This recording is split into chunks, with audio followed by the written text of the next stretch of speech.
La entrevista del Telematutino 11, gente importante a tratar temas importantes. Nos acompaña el doctor Eddie Olivares, él es vicepresidente del Partido Revolucionario Moderno.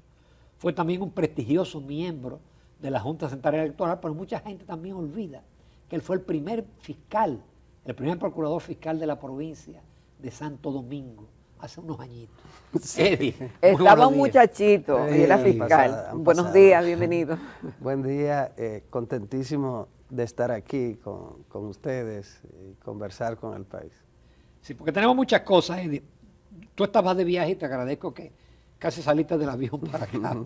O fue de ayer para hoy. Sí. Pero bueno, tú has leído las opiniones de la oposición sobre el discurso del presidente, cuestionando la cifra, cuestionando el país que él presentó, en fin.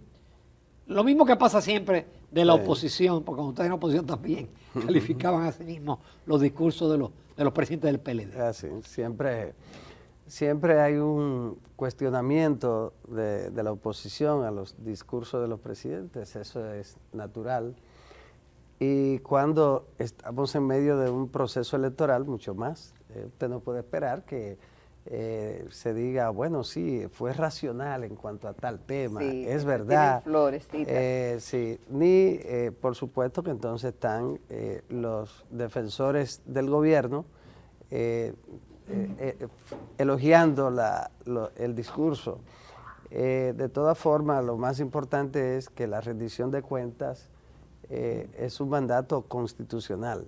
El presidente acude ante el Congreso Nacional, y fíjense que no es una asamblea, la Asamblea Nacional, sino es una reunión conjunta de las cámaras para recibir las memorias que se supone que ya antes le han sido entregadas al Congreso, que es el fiscalizador de la administración.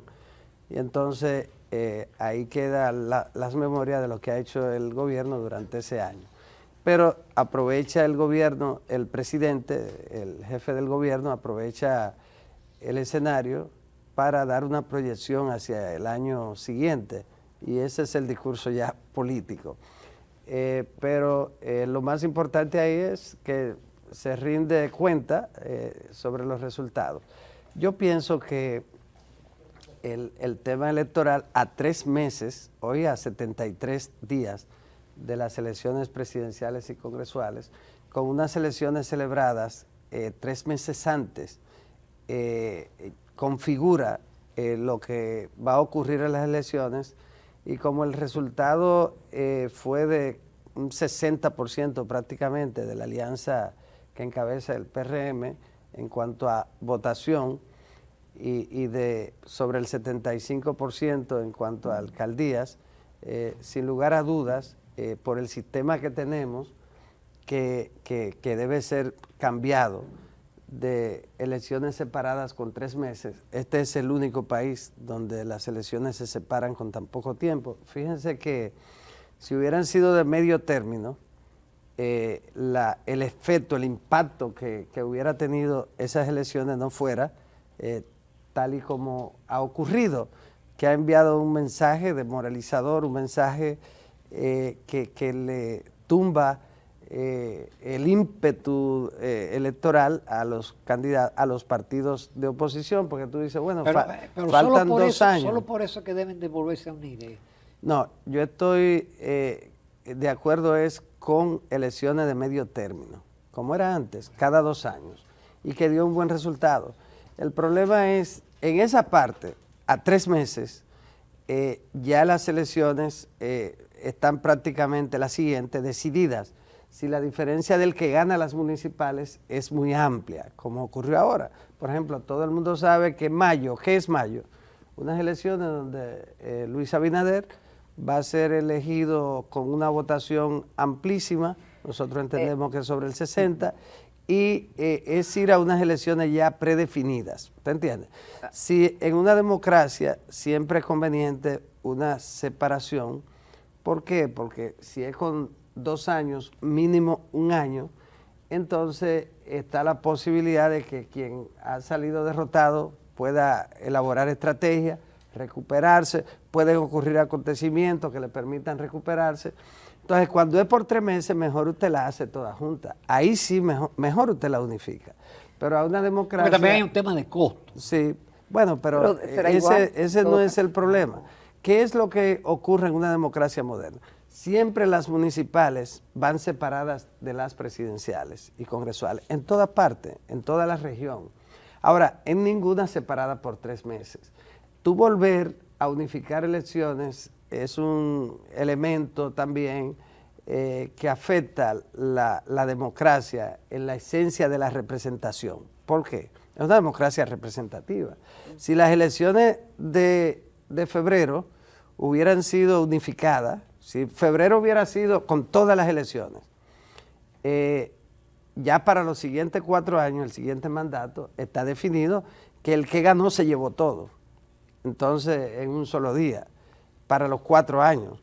Mientras que la idea de separarla, en todo el mundo se celebran elecciones separadas. En los Estados Unidos es un modelo de eso, que el Congreso puede en un momento estar bajo el control de un partido y luego con las elecciones que se hacen de medio término, en el caso del Senado, puede entonces el otro... Hacen escalonadas, ¿no? No se eligen todos los senadores. No, se escalona todos los porque es una forma de que en un momento el electorado tiene la oportunidad de premiar o castigar al gobierno y se expresa entonces en esas elecciones. Entonces, en un momento un partido puede llegar a controlar el Senado, como ocurre en Estados Unidos, otro la Cámara Baja, pero son elecciones separadas. Entonces, ¿qué ocurre con las municipales? Que son 158 elecciones distintas aquí. Las presidenciales son elecciones nacionales. Entonces, en ese caso, siempre es conveniente separar las municipales de las presidenciales y congresuales, porque da la oportunidad de que un partido pueda tener una buena representación municipal, por ejemplo, o una buena representación, que aquí no se haría así, pero que en otra democracia funciona, en el Congreso. Entonces, y tener la presidencia. Entonces ahí se produce lo que el sistema norteamericano llama el equilibrio de los poderes. Entonces, por eso yo estoy en desacuerdo con la unificación. Yo creo que hay que volver a lo que nunca debió cambiarse, a lo que no debió cambiarse en el 10, que son las elecciones separadas de medio término, porque eso dio buen resultado. De todas formas, el resultado de 3 meses es que ya mayo está prácticamente definido. Ahí voy al terreno, porque esa será una discusión producto de los resultados obtenidos el pasado 18 de febrero, que la comunidad política, más los aportes de la sociedad civil y de los entes juristas y demás, habrán de ponderar si se produce un cambio. Pero estamos, como usted puso hoy en su tweet, a 73 días, a solo 73 días de las elecciones, ¿podrán el PLD y la Fuerza del Pueblo impedir que Luis Abinader obtenga más del 60% de los votos? ¿Está usted convencido de eso, doctor? ¿Y dónde usted fundamenta esa afirmación? Mire, precisamente que faltan 73 días. Ajá. ¿Qué puede cambiar en 73 días? Que es lo que yo he criticado del sistema que separa las municipales de las presidenciales por 3 meses. Esa es la esencia. El PRM y sus aliados... Es decir, que siempre en esta dinámica, febrero determinará mayo, es lo que usted quiere decir. Incide si la diferencia es muy amplia en el resultado. Si la diferencia es que un partido sacó un 40%, el otro sacó un 45%, uno sacó 20 y pico.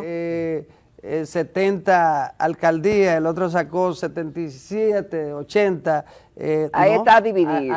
Ahí no se sabe. Ahí te dicen, no bueno. Esa fue mi hipótesis en un artículo sí. que yo escribí. Bueno, yo decía ahí es así. Entonces, ¿qué ocurre? Pero si la diferencia es que el PRM, el partido de Luis Abinader, obtuvo un 60% con los aliados, te va a dar más de un 60%, porque a eso se le va a agregar el hecho de que ya hay una percepción de triunfo amplio y ese 60 va a crecer mucho más. Entonces, esa es la razón por la que no conviene que estén tan cerca. Bueno, pero en este caso le conviene al PRM. Bueno, al PRM, pero no siempre. Por ahora, ¿eh? Pero yo no analizo las cosas. Yo sé por la coyuntura del una momento, coyuntura. ya Entonces, entendí. ¿Qué ocurre? Por ejemplo, dice la oposición, en una situación desesperada de justificación de los resultados catastróficos de febrero, para Fuerza del Pueblo mucho más, y para el PLD, que agridulce, el PLD lo celebró por debajo, y sobre todo el presidente Medina, por el resultado que lo coloca en un segundo lugar, bastante sólido en las municipales. Pero catastrófico para Fuerza del Pueblo, que es el que se proyecta por la figura del presidente Fernández, como el que competiría con Luis, pero una competencia lejana por la presidencia. Entonces, ¿qué ocurre? Entre los argumentos estuvieron el de la abstención, desesperado. Y la compra selectiva de miles de cédulas. No, pero es que eso no ocurre. La compra de cédulas es un negocio de capa perro. Hace años que eso dejó de tener efectos reales, ni siquiera en unas municipales. Son las justificaciones. Entonces, ¿qué ocurre? Por ejemplo, la abstención, que la usaron mucho. Miren, la abstención se mide como las encuestas en una democracia. Lo mismo que se expresa es una proporción. Esa proporción de ese 60, como quiera, iban a votar por, si hubiera habido abstención, es más, probablemente la votación hubiera sido más alta, pero tampoco incide.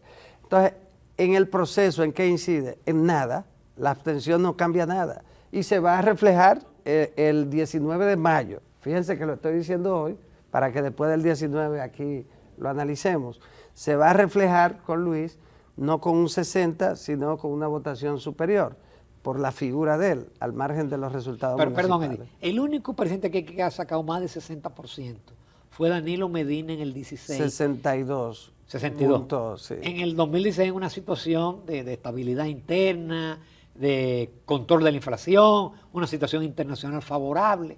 Pero entonces, independiente de tus argumentos que son válidos, tenemos una situación de precios, una serie de dificultades. Entonces, aún así sobrepasaría. Porque yo creo que sí, que él va a pasar el 50%, pero hay una última encuesta que lo que le dio fue 53, la más reciente de RCC ya Media. que Luis gana en primera vuelta, está fuera de debate. Yo creo que el primero que está muy claro en eso es el presidente Fernández. Y todo el mundo lo sabe, eso.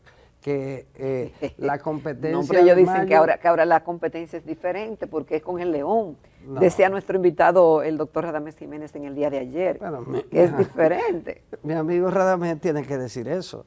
Entonces, ¿qué ocurre? Siempre hay que buscar alguna forma de mantener motivados a los miembros del partido. Eso es así, en este caso y en cualquier caso.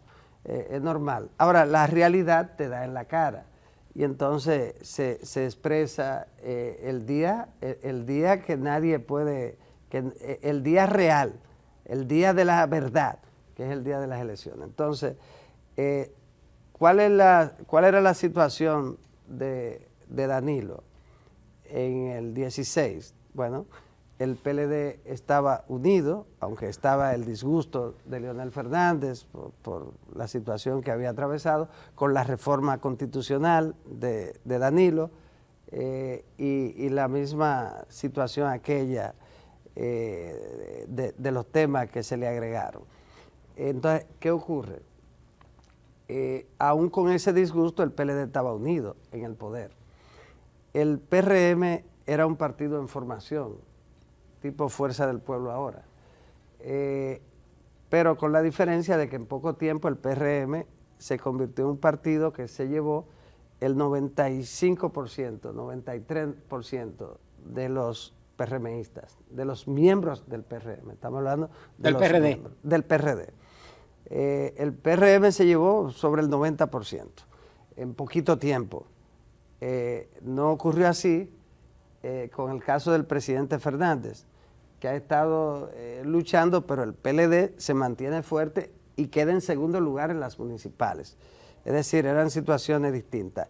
El PLD y Fuerza del Pueblo están separados, aunque por una alianza desesperada e ilógica se unieron. Entonces, en ese escenario, Danilo Medina, con un PRM en formación, después de una división, el PRDismo dividido, obtiene el 62, más una buena valoración que tenía su gobierno. En este caso es una coyuntura distinta, parecida en cuanto a la situación. División es derrota, unión es victoria en los procesos electorales. Entonces el PRM está monolíticamente unido. Sus dos principales líderes, el presidente Luis Abinader y el expresidente Hipólito Mejía, son el símbolo de una unidad ejemplar. Y todo el mundo está unido alrededor de la línea que traza el partido para las elecciones. Entonces, en el caso del PLD, el PLDismo está dividido. ¿Cuánto sacó Gonzalo Castillo en las elecciones del 20? Un 37%. Más o menos eso es lo que tienen el PLD y Fuerza del Pueblo unidos ahora. Es el mismo PLDismo con un 37% en una situación bastante difícil. Esa es la realidad que tenemos en este momento. Lo que Gonzalo Castillo sacó con el PLD en el 20 es más o menos lo que tiene el PLDismo en una situación más difícil con Leonel de un lado y el PLD del otro. ¿Y de dónde crece el PRM? Vamos a ver eso. Vamos a hacer una breve pausa y continuamos porque la conversación está interesante. Continuamos esta mañana en Telematutino 11 conversando con el doctor Eddie Olivares, ex miembro de la Junta Central Electoral y es actualmente vicepresidente del Partido Revolucionario Moderno. Antes de la pausa, usted hablaba que de la votación del PLD en el 2020, un 35%. 37. 37. Más o menos. Y eso es lo que sumaría, según usted, las simpatías actualmente del PLD y de la Fuerza del Pueblo. En el 2016, el Partido Revolucionario Moderno sacó un 34.98%, pero en el 2020 llega a un 52.52% de los sufragios. ¿De dónde crece el PRM? Y entonces, ¿cómo es que se ha recompuesto ese voto hacia el partido? Sí sigue teniendo el PR. Bueno, hay que decir también que en el 2016 el PLD sacó un 62, el PRM un 34.98. La dinámica cambió en el 2020, que uno sacó el 37 y el otro sacó un 52. Entonces, esa votación y esas simpatías, doctor, ¿cómo se redistribuyeron? El PLD con su voto será duro y el PRM un 37, pero ¿cómo crece el PRM? ¿De quién se nutre? El PLD un 37 en aquel momento porque estaba en el gobierno y de alguna manera el que gobierna se le suma entre un 3-4% de la ventaja que te da en la etapa final de la campaña electoral ser gobierno. Pero siempre históricamente bordean el 33%, los partidos grandes. Si el PLD hubiese estado unido, y en este momento, en un momento difícil para el PLD, estaría bordeando el 30%, si estuviera unido. Al dividirse, pero es menos del 37 que tú dices. Sí, pero bordea sobre 30. Pero del 34 a 52, doctor, grande. Entonces, ¿qué ocurre del PRM, del 34 a 52, cómo llega y de quién se nutre? No. Porque obviamente que de algún lado sacó eso, o se lo sacó al Reformista, o al PLD, o en el 2020 dicen que Leonel ayudó a Luis a ganar. Sí, sí. El PRMismo, en ese momento, Leonel compitió por su lado y obtuvo en el nivel presidencial un 5.6%. En el nivel municipal fue por debajo del 5% y en el nivel congresual estuvo bordeando el 5%, en el caso de Fuerza del Pueblo. En el caso del PLD, en esas elecciones obtuvo el 30, como dijimos, el 37%.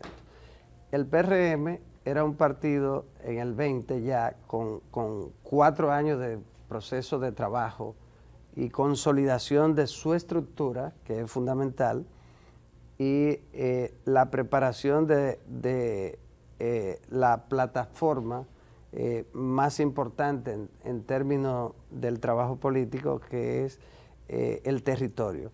Usted tener organismos en todo el territorio nacional, que decíamos aquí que era lo que le iba a faltar a Fuerza del Pueblo, porque todavía no tenía. Ustedes eran el PRD con otra sigla. No, exacto. Nosotros le cambiamos la D por la M, porque al final se fue todo el mundo para el PRM. Entonces, ¿qué ocurrió después? El PRD había sido un partido que se caracterizó siempre por la división, la lucha.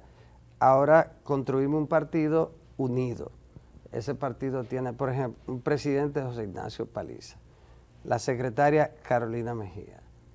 En todo este tiempo no se presenta, ustedes no han escuchado en ningún medio de comunicación una diferencia entre Paliza y Carolina.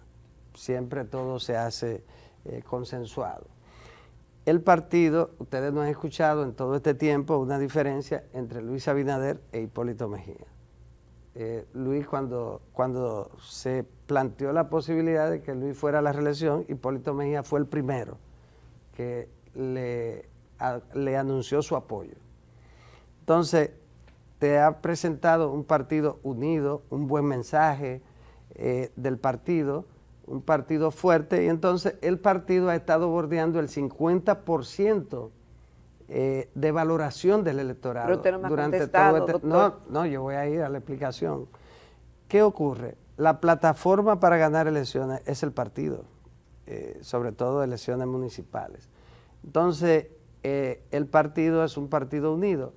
El electorado dominicano apoya a los partidos que están unidos y que se manejan de una manera frente a los temas nacionales, unificados. Eso ha favorecido al PRM como favoreció una vez al PLD. Entonces, hay un mensaje claro. Los partidos divididos no tienen el apoyo del pueblo.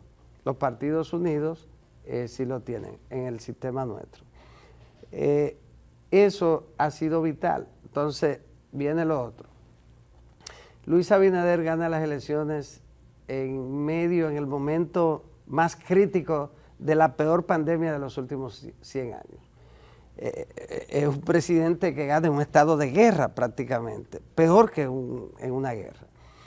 Es el primer presidente en el mundo que asume el gobierno en medio del COVID. Nadie creía que iba a poder manejar la situación como lo ha hecho, porque era un presidente que no había tenido una experiencia de Estado. Resulta que las agencias internacionales, todos, calificaron su gestión en medio de la crisis como la más notable de la región. Fue la mejor gestión frente a la crisis sanitaria de la región. Eso calificado por la Organización Mundial de la Salud, la Panamericana de la Salud, revistas científicas especializadas, todo. Sale su primera gran prueba, que era la protección de la vida de sus ciudadanos, en un momento difícil, que estaba lleno de incertidumbre, era el momento de la muerte, y conduce bien el país. Luego viene en el momento del proceso de recuperación, con los efectos de la pandemia sobre la economía, y va manejando muy bien la economía y se convierte en el primer país que abre el turismo en el mundo. con su éxito. Pero viene la guerra, la amenaza de una crisis alimentaria, que ustedes recuerdan que en los Estados Unidos, Nueva York, donde viven tantos dominicanos, hubo un momento en el que no había leche para los niños, en el que no había ni siquiera pamper, no había muchos de los alimentos en los supermercados. Eso es así y está ahí. Las agencias internacionales, la televisión lo presentó en medio del COVID. En la República Dominicana los supermercados siempre estuvieron repletos de productos. Aquí no faltó nada nunca. El manejo de una de las amenazas para la inflación más grande, que eran los combustibles, en momentos de precios muy altos, también fue manejado con un subsidio que mantuvo un equilibrio en los precios. En fin, calificación del manejo de la economía del gobierno de Luis Abinader, excelente. Se habla de un milagro. Y esa fue la gestión de alguien que nadie pensó que podía manejar la crisis como lo hizo. El electorado, al margen del cuestionamiento de la oposición, que no se incorporó de una manera plena por temas electorales, el electorado comprendió eso. Y el electorado en febrero le dio un apoyo a la gestión de Luis Abinader, un apoyo a Luis Abinader. Este es un tiempo de Luis Abinader. El electorado se divorció de Leonel Fernández, de Danilo Medina, del PLDismo, y está en este momento viviendo en una relación de felicidad con Luis Abinader. En ese sentido, cuando usted dice, bueno, y esta valoración y este apoyo, y ganar 132 alcaldías, ¿por qué? Bueno, es un reconocimiento, una valoración a la gestión del compañero Luis Abinader. Eddie Olivares, Pero en en un minuto, tu pronóstico sobre las congresuales. En la presidencial es sobre el 60, sin lugar a dudas, sobre la base de lo que estamos diciendo. En la senaduría alrededor de 30 senadores. 30 de 32. Sí, 30. En el nivel de diputados será amplio. Claro, el sistema electoral dominicano en lo que tiene que ver con los diputados, por las circunscripciones, un principio del derecho electoral dominicano, de la representación de las minorías, que de alguna manera están garantizadas, hace que sea más equilibrada la Cámara de Diputados. Ahí el Partido de la Liberación Dominicana probablemente obtenga más diputados que Fuerza del Pueblo, y ahí se produce un relativo equilibrio. Por supuesto, el PRM con una gran mayoría, una amplísima mayoría de los diputados. Esa es la realidad en este tiempo en el que el electorado está plenamente identificado, profundamente unido, o profundamente apoyando, profundamente en una relación de nación con el Partido Revolucionario Moderno y con el compañero Luis Abinader. Eddie Olivares, nos vemos antes de mayo, por favor. Sí. Muchísimas gracias, doctor. Un placer. Nos vamos a comerciales. En el próximo segmento vamos a conversar con la licenciada Denise Comarazami, ella es consultora técnica de comunicaciones del Banco Central y nos viene a hablar de una actividad que va para su 10ª versión.